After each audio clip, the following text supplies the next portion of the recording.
La Universidad Autónoma Metropolitana te invita al LibroFest Metropolitano 2022. Hola de nuevo a todos y bienvenidos a esta tercera entrega del curso Introducción al Ensayo Literario. Mi nombre es Ámbar Herrera, soy estudiante de la Maestría en Literatura Mexicana Contemporánea de la UAM Azcapotzalco y en esta ocasión pues voy a ser quien dé conclusión a este curso sobre ensayo que mi compañero Ricardo Donato y yo hemos venido impartiendo a lo largo de estos días. En esta ocasión no nos puede acompañar, pero bueno, yo a su nombre voy a dar conclusión. Esta más que una sesión, pues es justamente eso, ¿no? El cierre de este curso sobre el ensayo. Y bueno,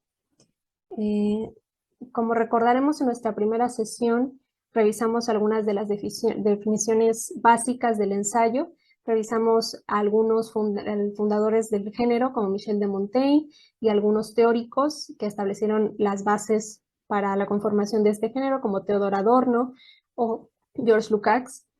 Y bueno, en la segunda sesión vimos también el desarrollo que el ensayo ha tenido en nuestro país, las distintas etapas por las que ha pasado y los tipos de ensayos que se han publicado en México. También revisamos brevemente la obra de autores como Alfonso Reyes, Octavio Paz y Rosario Castellanos. Pero bueno, para concluir este camino que hemos recorrido, solo nos queda hablar un poco acerca de el devenir del ensayo en la actualidad, ¿no? Las nuevas manifestaciones de este género y algunos de los ensayistas pues principales que en México pues están cultivando este ensayo y los espacios en los que esto se permite. Entonces, pues vamos a empezar esta brevísima presentación acerca de la actualidad del ensayo en México. Para hablar un poco acerca del ensayo en la actualidad en nuestro país, es importante remitirnos un poco a pues, la época de los años 50 y 60. Esta época pues es después de las grandes figuras, ¿no? Como de Octavio Paz, de Alfonso Reyes. Entonces es importante ver qué pasó después de una figura como, por ejemplo, Octavio Paz, que pues marcó, que influyó mucho en los escritores de la época, o también Arreola, ¿no? Que enseñó a muchos de esos escritores, pero cómo surgieron, ¿no? Pues en sí, uno de los textos que quizá nos ayuda a esto, a entender cómo fueron surgiendo nuevos escritores muy importantes, es este texto de Armando Pereira, que se llama La generación del medio siglo, un momento de transición de la cultura mexicana. Y bueno, básicamente él nos va a decir que en el periodo entre 1940 y 1968, que él ubica ese periodo, hubo un cambio en la cultura, ¿no? En el contexto sociocultural de México, en el que se pasó de una problemática que venía de lo rural nacionalista hacia lo urbano cosmopolita. Entonces, justamente los escritores e intelectuales que estaban en esa época, pues tuvieron muchas facilidades, hubo muchos cambios sociales, económicos que permitieron pues que surgieran grandes figuras intelectuales y aparte de que contaron con el amparo, como ya mencioné, de escritores consolidados como Arreola o el mismo Octavio Paz. Entonces, pues se menciona mucho a la generación del medio siglo, que en sí pues abarca una amplia nómina de nombres que a todos pues de pronto nos suenan conocidos. En sí hay algunos críticos como Christopher Domínguez, por ejemplo, que han optado por decir que esta generación realmente se divide en dos bloques. Los autores que nacen en 1920 y que están publicando en los años de 1950 a 1960, y los autores que nacen en 1930, que es la gran mayoría, bueno, hacia 1930, que también publican en estas épocas. Sin embargo, a últimas fechas, la crítica ha seguido estudiando a esta generación, tratando de determinarlos, clasificarlos, ver toda la variedad que hubo. Y bueno, de pronto esta es la línea que sigue Armando Pereira, ¿no? De juntar, digamos, considerar a todos, a los escritores tanto de 1920 y 1930 parte de esta generación del medio siglo, ¿no? Que estuvo publicando sus obras más importantes en 1950-60, y bueno, que la disolución de esta generación sería en el año de 1968, ¿no? Derivado del fuerte cambio social, ¿no? De las crisis sociales de esa época.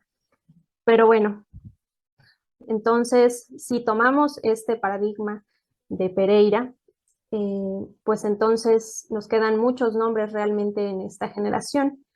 Normalmente sabemos que hay algunos nombres que se asocian a la generación del medio siglo, como Rosario Castellanos, Sergio Galindo, Rubén Bonifaz Muñoz, Eduardo Elizalde, e incluso un muy joven Carlos Fuentes, que pues después se convirtió en una figura que normalmente se suele estudiar totalmente aparte de su generación, ¿no? Porque justamente pues esa es la dificultad, ¿no? De estudiarlos a todos como un solo hilo, pero bueno, se hace el intento. Y bueno, también se han identificado como parte de la generación del medio siglo o de la generación de la Casa del Lago a escritores como Juan García Ponce, José Emilio Pacheco, Carlos Monsiváis e Inés Arredondo, nacidos hacia los años 30. Entonces, sin duda, pues como vemos, con tantos nombres ilustres, pues es un reto para la crítica determinar pues características centrales o pues no caer como en simplezas, ¿no? De simplemente decir que son compañeros de generación, pero bueno, se ha tratado de determinar, pues para permitir una concepción más clara de todo lo que representó este periodo de la historia intelectual en México. Pero bueno, en síntesis, en estas épocas de 1950 a 1960, tenemos grandes ensayistas, cultivadores del ensayo literario, como Rosario Castellanos, como Juan García Ponce, pero también tenemos a otros escritores que van más por el lado del ensayo teórico crítico, como Humberto Batis y Antonio Latorre, también figuras muy importantes. Y por otra parte, escritores que están ya en la índole, una parte del ensayo de índole periodística, como Sergio Pitol o José Emilio Pacheco. En el caso de Pacheco, por ejemplo, también que es una figura muy importante, que igual se suele estudiar pues aparte, pero pues él publicó realmente hasta su muerte la columna El Inventario en el suplemento del periódico Excelsior primero y luego en la revista Proceso, ¿no? O sea, entonces, pues justamente lo que vemos es que el ensayo en México comenzó a tener una vertiente cada vez más crítica, ¿no? Pero también más periodística y empezó a abarcar diversos ámbitos, ya no solo de la literatura y las artes, sino de la vida social y cultural de nuestro país. Esto abrió camino a nuevas generaciones, ¿no? Es decir, la generación del medio siglo caracterizada por, pues justamente este rechazo al nacionalismo, una búsqueda del cosmopolitismo y la interdisciplinariedad, pues fue el germen de, digamos, una labor crítica, porque todos los escritores de esta década realmente desarrollaron una labor crítica muy importante, que ejercieron de distintas formas, y una de ellas fue justamente a través del ensayo crítico literario. Y esto continuó a lo largo de, pues de la historia en México, con el surgimiento sobre todo de suplementos y revistas culturales, que también surgieron muchas en la época, pues fueron una oportunidad para las nuevas generaciones, ¿no? De expresar, pues publicar más sus ideas acerca de la cultura en México. Algunos de estos suplementos fueron La Cultura en México, de la revista Siempre, la revista Plural, que también fue muy importante, el suplemento Sábado de 1+1 y la jornada semanal. Entonces, estos fueron espacios que dieron cabida a la introducción de reflexiones políticas sociales más diversas. En este sentido, vemos justamente cómo la crítica literaria comenzó a desplazarse hacia espacios pues más de difusión, relacionados al periodismo quizá, y la otra crítica más especializada pues quedó, de investigación, quedó un poco relegada a estos espacios únicamente de la academia, ¿no? También influyó que muchos de los escritores de las siguientes décadas, a diferencia de la primera mitad del siglo, pues cada vez ingresaron menos en la esfera gubernamental, así que ya no tenían, digamos, cargos políticos o tanta influencia política, pero esto también permitió una mayor libertad crítica del panorama nacional que enfrentaban. Bueno, de esta manera es como podemos entender un poco la producción actual de los ensayistas contemporáneos. En la actualidad, pues que publican tanto novela, cultivan diversos géneros y a la par, pues cultivan el ensayo en diversos ámbitos de la esfera cultural, ¿no? En medios digitales y masivos como estos periódicos de El Universal o Reforma. Y bueno, y que no siempre estos escritores ya pertenecen únicamente al ámbito de las letras, ¿no? No han tenido como tal una formación puramente académica, sino que pues han estudiado otras carreras o han llegado de distintas maneras. Este es el caso de uno de los ensayistas que revisaremos brevemente, que es Guillermo Fadanelli. Él nació en 1960 y bueno, como tal, pues Fadanelli no estudió letras, pero él comenzó a publicar algunos de sus primeros ensayos, pues en revistas, bueno, primeros textos en diversas revistas, digamos, consideradas de vanguardia o de contracultura, como Generación, Graffiti o La Posmoderna. Sin embargo, también en su juventud publicó en el suplemento Sábado al amparo de Humberto Batis. Y bueno, actualmente publica en medios como La Jornada y tiene una columna titulada Terlenca, que es su columna en el Universal, en donde pues reflexiona de distintos temas, temas sobre todo cotidianos o de sus aficiones, literarias o también sobre sucesos pues de la vida cultural actual de la sociedad. Hace poco escribió también con la crisis por la pandemia de COVID-19, pues justamente escribió varias columnas al respecto, ¿no? De la situación que se estaba viviendo. Y bueno, tiene estas obras de ensayos: Plegarias de un inquilino, En busca de un lugar habitable, Elogio de la vagancia, Insolencia, literatura y mundo, El idealista y el perro, ¿no? Son sus libros de ensayo. Y bueno, en estos básicamente pues trata distintos temas como el devenir de la cultura occidental, la influencia de las tecnologías mediáticas en la literatura del consumo, y pondera también pues siempre el lenguaje, la imaginación, reflexiona sobre el papel de la literatura. Entonces, y por supuesto también tiene su blog personal, en donde se pueden encontrar todos sus escritos, y que bueno, ahí ya nos habla de cómo justamente el ensayo pues se encuentra ahora más en estos medios digitales, ¿no? En este caso, pues en su blog personal, en donde él pues puede escribir de lo que sea, ¿no? De cuestiones muy cotidianas, que están, bueno, ahí cultivando el ensayo. Respecto a, estas son algunas citas. Em, Él tiene este ensayo que se titula El ensayo, en donde habla un poco de su concepción del género, ¿no? Y dice que el ensayo, en su opinión, dice: yo creo que ayuda a pensar y poner en marcha la imaginación, la revisión de ideas o conceptos, y echa a andar el lenguaje frente a su propio espejo. También dice: yo prefiero el ensayo sencillo, breve, y cuya sabiduría no se muestra a través de una erudición explícita, sino soterrada. Y no me importa si se inclina a lo filosófico, biográfico, literario, político, ya que mientras contenga experiencia y sabiduría siempre será de provecho. En este sentido, sí, esta noción de la experiencia es muy importante para Fadanelli.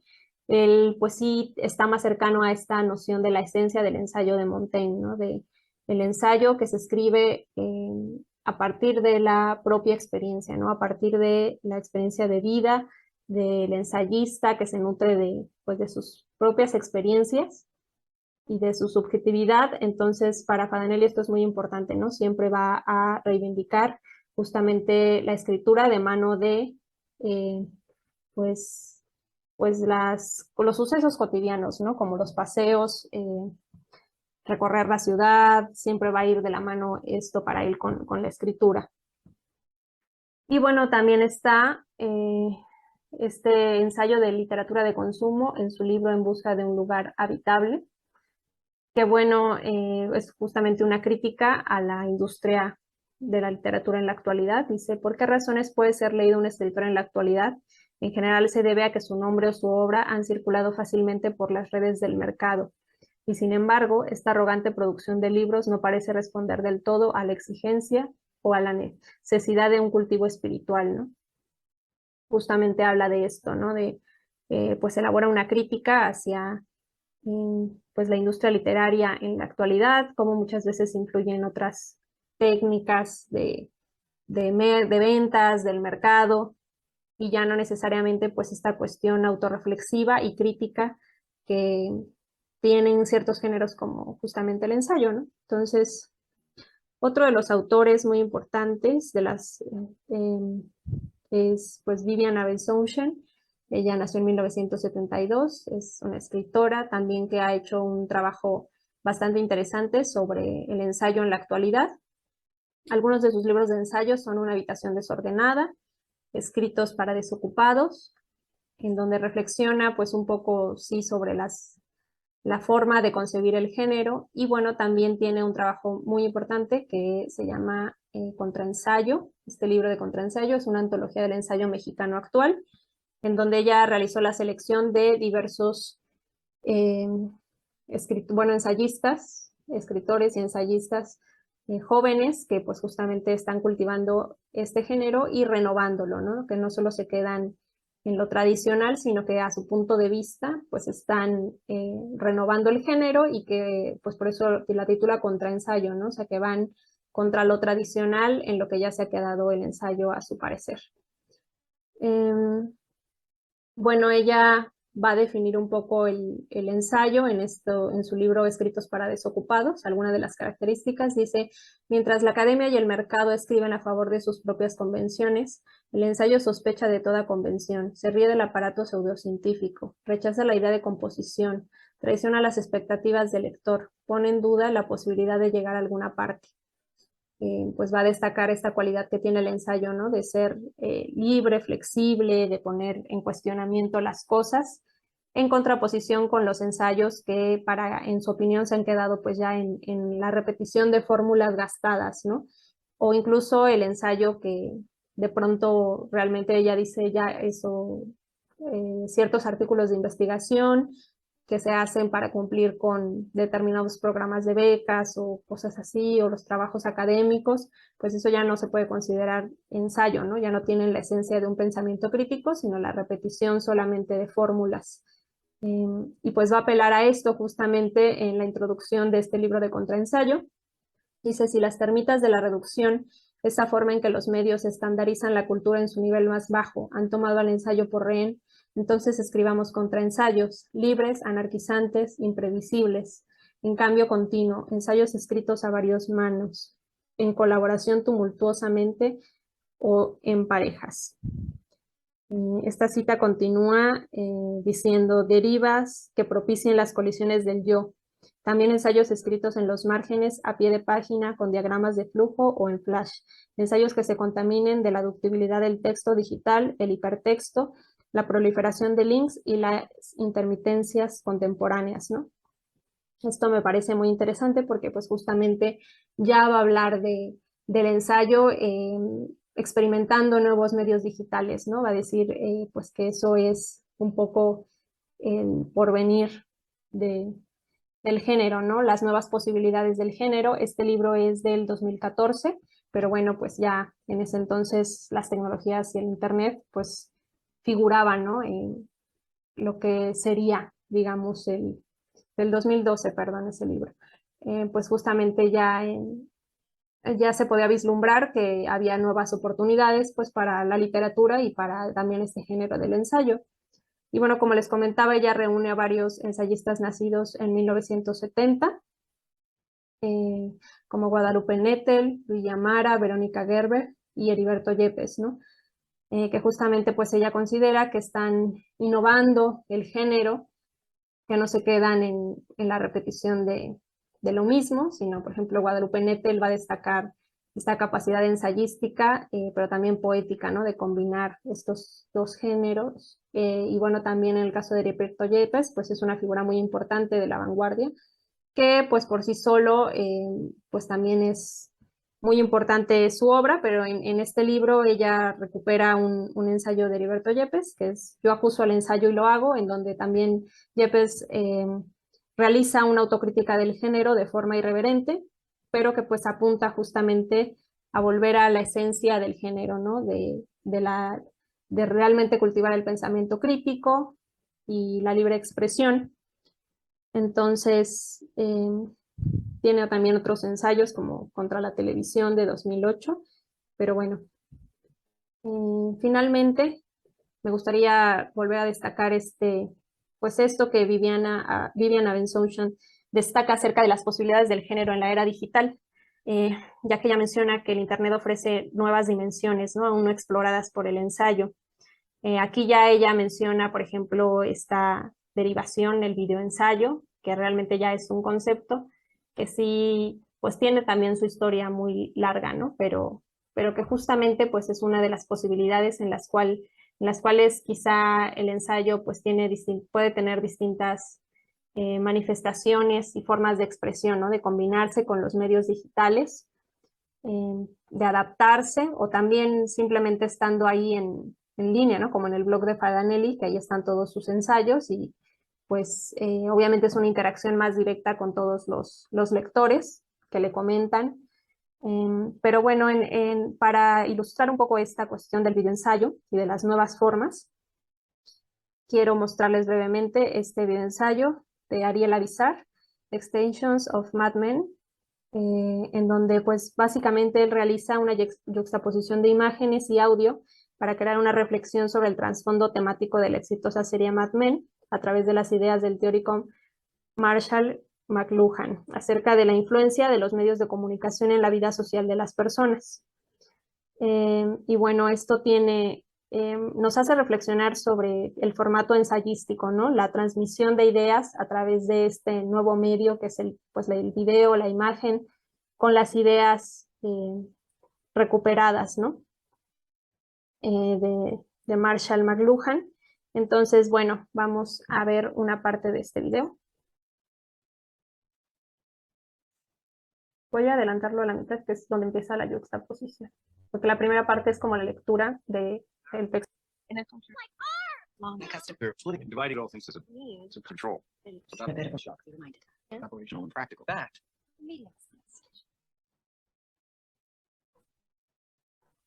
this is merely for the personal, the social consequences. That is an extension of ourselves. That is it. Our affairs by each extension of ourselves. Technology. In terms of the ways the machine altered our relations to one another. It matters the least whether it turned out cool. Clicks. Cadillac. TV is the most recent spectacular electric extension of our central nervous system. Bueno, y en eso consiste este video, pero bueno, nos hace reflexionar, ¿no? Sobre cómo se pueden combinar los distintos medios con los que contamos ahora con las nuevas tecnologías, con pues justamente estos textos de pensamiento como los ensayos y bueno, las posibilidades que permiten.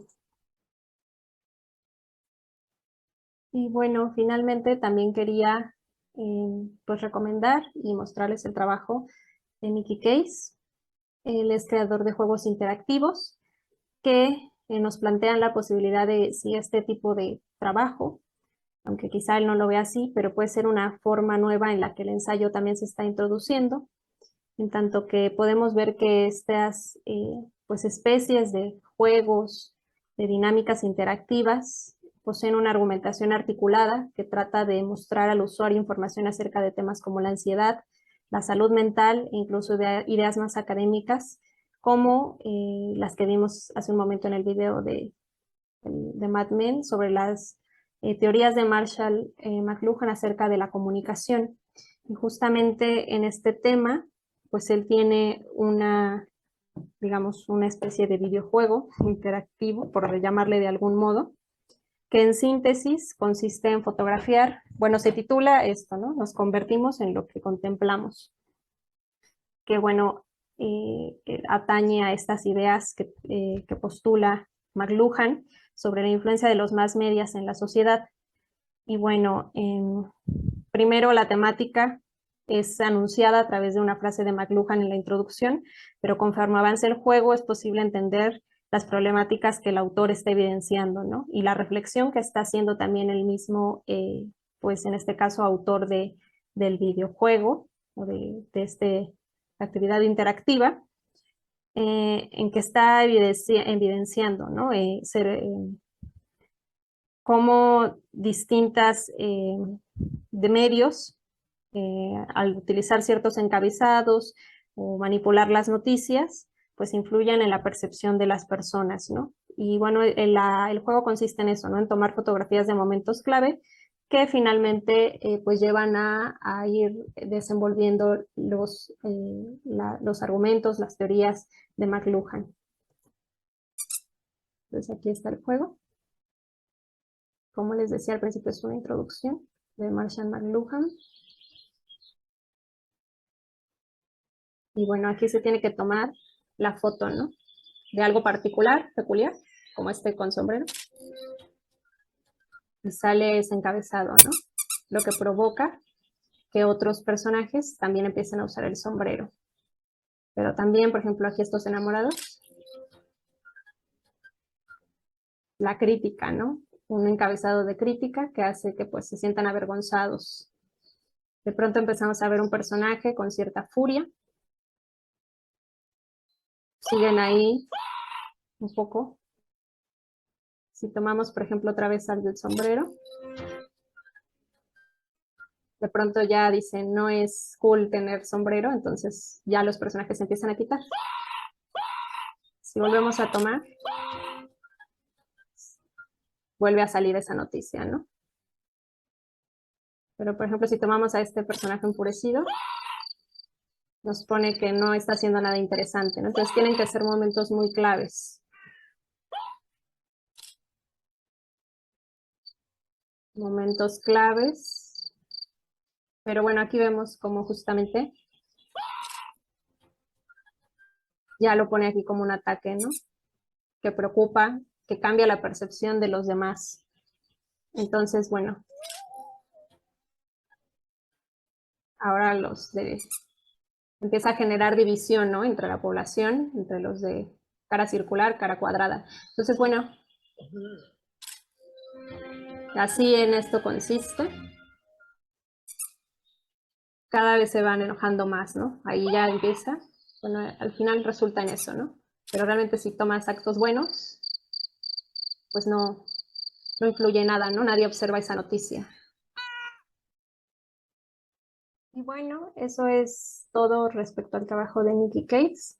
Él tiene distintos ensayos de este tipo como de juego interactivo sobre, por ejemplo, la ansiedad, la salud mental, el sistema económico, que realmente son, pues, si los queremos ver como juegos, pero que desarrollan toda una línea argumentativa que tiene como objetivo, pues, informar o hacer reflexionar, pues, en este caso no podemos decir lector, pero es al espectador, al usuario del juego, a través de estas mecánicas, ¿no? De interactividad que involucran otros tipos pues sí, de interacción del usuario con el texto y con todo pues el aparato, ¿no? De imágenes, de sonidos que está ahí produciéndose.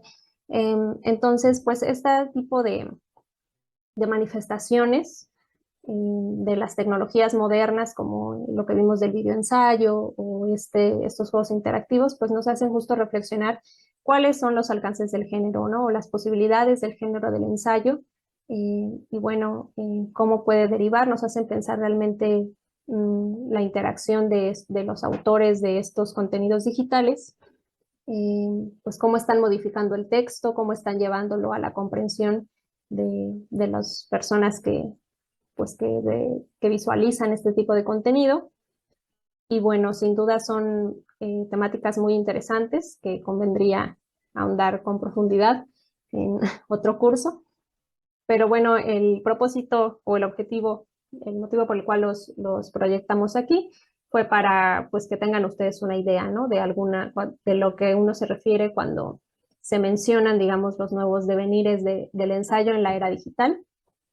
Y bueno, esto sería todo por esta breve sesión de la introducción al ensayo. Llegamos a la conclusión. Esperamos que haya sido pues de provecho para ustedes, que hayan podido aprender más del género y que si ustedes tienen pues justamente la afición de cultivar este género, pues puedan hacerlo de la mejor manera, conociendo a los principales autores, conociendo estas nuevas posibilidades que nos ofrece la tecnología para llevar quizá nuestros textos al ámbito literario.